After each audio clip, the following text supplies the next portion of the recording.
Pronoun Hindi में कहते हैं सर्वनाम, जो नाउन की जगह आते हैं। ही, शी, इट, यू, वी, दे, ये सारे आपके प्रनाउन हैं। पहला आता है आपका जो टाइप्स ऑफ प्रनाउन है, उसमें आते हैं पर्सनल प्रनाउन। देखिए पर्सनल प्रनाउन होते हैं 3 तरह के। फर्स्ट पर्सन आई, सब्जेक्ट में आई, ऑब्जेक्ट में मी। अब आप इसको ऐसे लिखो जैसे आई लाइक एप्पल्स, तो यहाँ पे ये आई सब्जेक्ट है, मुझे पसंद है। मी जब शुरू में आएगा तो ये वाले आएंगे, लेकिन जब बीच में सेंटेंस के आएगा तो ये आएगा। माई पेरेंट्स लाइक मी, ये मैं समझाना चाह रही हूँ। बिगनिंग में मैं बात कर रहा हूँ, मेरी बात हो रही है, तो वो सब्जेक्ट हो गया। लेकिन बाद में अगर होता है, अब मेन तो माई पेरेंट्स है, लेकिन वो किसकी बात कर रहे हैं, सेकंड जो होता है नाउन वो ऑब्जेक्ट है। तो आप ये हिंट लगाना कि शुरू में तो ये लगाएंगे और बीच में ये लगाएंगे। अब सेकंड पर्सन क्या होता है, यू सिंगुलर में। फर्स्ट पर्सन सिंगुलर में होता है आई, आई सिंगुलर में। प्लूरल में वी, मैं और हम, बीच में अस आता है। सेकंड पर्सन जो आपके सामने खड़ा है, फर्स्ट पर्सन हमारी बात हो रही है, हमारी में बात आई और वी आएगा, मैं या हम। सेकंड पर्सन जो हमारे सामने खड़ा है यू, ओके। अच्छा, अब थर्ड पर्सन जो हमारे सामने नहीं है, हम किसी और के बारे में बात कर रहे हैं, तो उसमें सिंगुलर में ही, शी, इट आ जाता है। भाई जैसे आपका क्लासमेट है स्कूल में, अगर वो तुम्हारे सामने है कि तू अच्छी राइटिंग लिख, तुम उसे यही बोलोगे ना कि तू अच्छी राइटिंग लिख, तो यू आ गया। अब घर आके जब मम्मी को बोलोगे आप कि मैंने अपने कहा था, उसे कहा था कि अच्छी हैंड राइटिंग लिख, तो उसे, यानी अब वो थर्ड पर्सन हो गया। तो इसलिए ही, शी, इट सिंगुलर में आता है, प्लूरल में आता है दे, और ये बीच में आते हैं। ये फिलअप है। My name is Jessica, my name is Jessica, मेरा नाम जेसिका है। जेसिका जो है वो एक लड़की है। एम 10 ईयर्स ओल्ड, तो मैं आई होता है, एम देखते ही क्या लगा दोगे, I am 10 years old. Tom and I want to be in the football team, Tom और आई को, टॉम और मुझको फुटबॉल टीम ज्वाइन करनी है। एंड आई पे क्या बता रखा है, क्या लगा दोगे, वी लव स्पोर्ट्स, क्योंकि हमें स्पोर्ट्स पसंद है। Sheena is an interesting person, अच्छी पर्सन है। I love chatting with, chatting करना मुझे शीना के साथ अच्छा लगता है। शीना लड़की है और बाद में आ रहा है ना, शुरू में तो नहीं आ रहा, इसलिए शी तो आएगा नहीं, शी की जगह क्या आएगा, her. We want to watch a movie, हमें मूवी देखने जाना है। सो मदर टुक, अब हमें वी तो आएगा नहीं क्योंकि बीच में हो रही है ना बात, तो इसलिए क्या आएगा, us. The mother took us for one. You are my best friend, तुम मेरे बेस्ट फ्रेंड हो। I will do anything for you, तुम मेरे बेस्ट फ्रेंड हो, मैं तुम्हारे लिए कुछ भी करूँगा। तो तुम्हारे लिए मतलब यू शुरू में भी वही आता है और बाद में भी वही आता है। My dog is not very brave, मेरा डॉग जो है वो ब्रेव, बहादुर नहीं है। Dash is scared of cats, वो कैट से डरता है। तो किसके लिए, डॉग के लिए, तो क्या आ जाएगा, इट। द टीचर टोल्ड, अब टीचर ने, ही had done a great job, तो टीचर ने किसे बताया, हमें बताया। तो the teacher told us that he had done a great job on, नहीं, ही हैड डन, एक मिनट रुक जाओ। द टीचर टोल्ड मी, रुको ये भी नहीं आएगा, पहले इसे करते हैं। टीचर ने कहा, किससे कहा भी हमें ये नहीं पता, यहाँ देखते हैं। He had done a great job on the test, कि उसने बहुत अच्छा काम किया है टेस्ट में। तो अब क्या आएगा यहाँ पे, द टीचर टोल्ड, कुछ भी लगा सकते हो। अस, हमें बताया कि उसने अच्छा काम किया है, मुझे बताया कि उसने अच्छा काम किया है, या टीचर टोल्ड हिम, टीचर ने उसे बताया कि उसने अच्छा काम किया है, तो हिम लगाना। डेमोन्स्ट्रेटिव प्रोनाउन, डेमोन्स्ट्रेटिव प्रोनाउन में दिस, दीज, दोज, दैट और दोज आएगा। सिंगुलर में इज हो या वॉज हो या हैज़ हो तो दिस लगेगा, प्लूरल में दोज और दीज लगेगा, आर वर्ग के साथ। ये आर है। Dash my classmate standing at the bus stand, bus stand में जो खड़े हैं वो मेरे क्लासरूम में। अब देखो जो दिस और दीज है, जब चीज़ें पास हो तो आता है। दैट और दोज जब चीज़ें दूर हो। अब मुझे नहीं पता यहाँ बस स्टैंड पास है या दूर है, तो आप दीज या दोज में से कुछ भी लगा दो। तो ये आपके पास जब पेट्स होंगे आप तभी कहोगे ना, तो आप लिखोगे these are my pets, I am taking them for walk. तो ये मेरे पेट्स हैं, मैं इन्हें घुमाने ले जा रहा हूँ, तो इससे क्लियर हो रहा है कि चीज़ पास में है। Is my favourite watch, I always wear it. अब वॉच है, तो इज है तो क्या आएगा दिस, यह है मेरी फेवरेट वॉच है, इसे मैं हमेशा पहनता हूँ।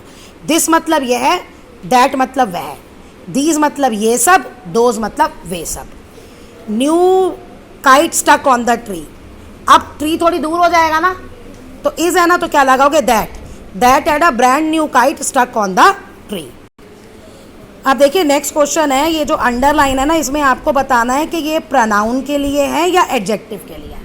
तो मैंने आपको बताया था कि जो अंडरलाइन है, अगर प्रोनाउन है, अगर इनके बाद कोई नाउन नहीं आ रहा तो वो एडजेक्टिव है, नाउन नहीं आ रहा तो प्रोनाउन है, और अगर नाउन बाद में आ रहा है तो वो एडजेक्टिव है। देखो जैसे दिस इज, कोई भी नाउन नहीं है ना, तो ये प्रोनाउन है। दैट नॉकिंग, नाउन नहीं है, प्रोनाउन है।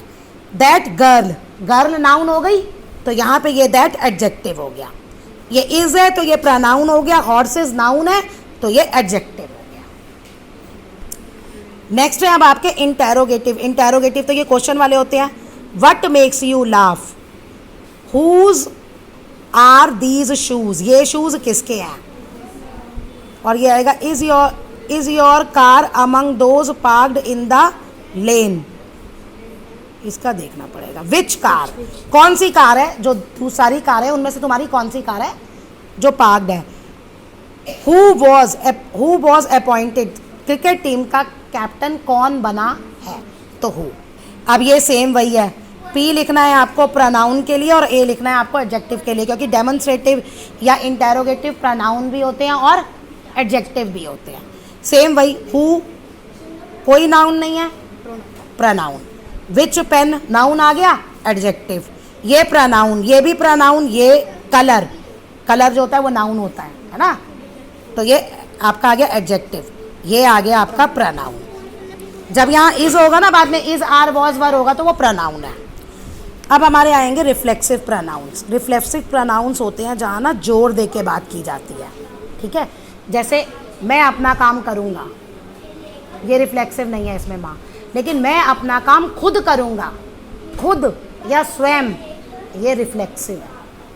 और हिंदी में ना मैं, तुम अपना काम खुद करो, वे सब अपना काम खुद करेंगे, हम अपना काम खुद करेंगे, हर जगह खुद ही आ रहा है ना, स्वयं ही आ रहा है। लेकिन इंग्लिश में अलग होता है, आई और मी हो तो आप क्या लगाओगे, माई सेल्फ। शी और हर होगा तो हर सेल्फ, ही और हिम होगा तो हिम सेल्फ, वी और अस होगा तो अवर सेल्फ, दे और देम होगा तो देम सेल्फ, क्योंकि ये प्लूरल है ना, तो एफ की जगह वी ई एस आ जाएगा। यू योर सेल्फ, एक हो तो योर सेल्फ, बहुत हो तो योर सेल्फ, इट का itself. Okay, we ourself are to be blame for the loss, हम खुद अपने इस लॉस के लिए जिम्मेदार है, ठीक है। अब ये करने आसान है, कैसे, वी आ रहा है ना तो क्या लगा दोगे, ourself. The cat was busy licking, cat क्या है, कैट क्या है, कैट के लिए क्या प्रोनाउन आएगा, इट, तो इट सेल्फ बन जाएगा। He himself, you yourself, I बेक, आई है, माई सेल्फ। स्टूडेंट, स्टूडेंट क्या होता है, दे, तो क्या आ जाएगा, देम सेल्फ्स। देखिए अब एक डिफरेंस आ रहा है एम्पैथेटिक प्रोनाउन और रिफ्लेक्सिव प्रोनाउन में। अब आप एक बात ध्यान रखना, एम्पैथेटिक मतलब होता है जोर देना, तो जब आई के लिए क्या आता है, माई सेल्फ, बिल्कुल साथ साथ हो। द डॉग के लिए क्या आता है, इट सेल्फ। जूली के लिए क्या आता है, हर सेल्फ, लेकिन बीच में ये आ गया ना। अब जहाँ साथ साथ है वहाँ पे एम्पैथेटिक, और जहाँ बीच में कुछ और वर्ड आ गया वहाँ रिफ्लेक्सिव। जॉन बीच में आ गया ना, रिफ्लेक्सिव। यू योर सेल्फ इकट्ठा आ गया, एम्पैथेटिक, ठीक है। प्लेयर बीच में गैप आ गया, रिफ्लेक्सिव। ये दोनों इकट्ठे आ गए, एम्पैथेटिक। अब आते हैं आपके पोजेसिव। पोजेसिव मतलब जब आपके पास चीज़ हो, देखो आई और मी क्या आएगा, जब माइन, ये बुक मेरी है तो माई बुक भी होता है, this book is mine, and में लिखते हैं, ये एंड में होते हैं ये एकदम, ठीक है। ही, इन सब के लिए हर्स आएगा। अब डिफरेंस देखो, this is not my crayons, मेरे नहीं है। इज इट, क्या ये तुम्हारे हैं, तो is it yours. We bought this house, ये हमने लास्ट ईयर बॉट खरीदा था, तो इट इज, वी की जगह क्या आएगा, आवर्स, हमने खरीदा ना, तो it is ours. This book mother को बिलोंग करती है, तो मदर के लिए क्या करोगे? शी, तो क्या आ जाएगा? Her. This is her, hers. End में ये आता है हर्स, एस वाला आता है। और ऐसे होगा, let please pass me those keys, they are mine. मुझे पास कर दो, मी, तो ये मेरी हैं, mine. Sara is looking for the pen, this could be hers, क्योंकि वो पेन ढूंढ रही है तो वो उसका होगा। We finish our project but they haven't finished theirs. हमने अपना ख़त्म कर लिया लेकिन उन्होंने अपना ख़त्म नहीं किया। अब यहाँ एक सेंटेंस देखो, जैसे इसमें मैंने तुम्हें बताया, दिस बुक इज माइन, ये एंड में आएगा, but this is my book, ठीक है। दैट कलर्स आर हर्स, ये उसके कलर है। बट ऐसे भी लिख सकते हो, that are her colours. Difference समझ में आ रहा है? जब बीच में कोई चीज़ होती है तो हम एस नहीं लगाते, लेकिन जब लास्ट में लिखते हैं तो हर्स, योर्स, देयर्स तब लगाते हैं। These are their books, these books are theirs.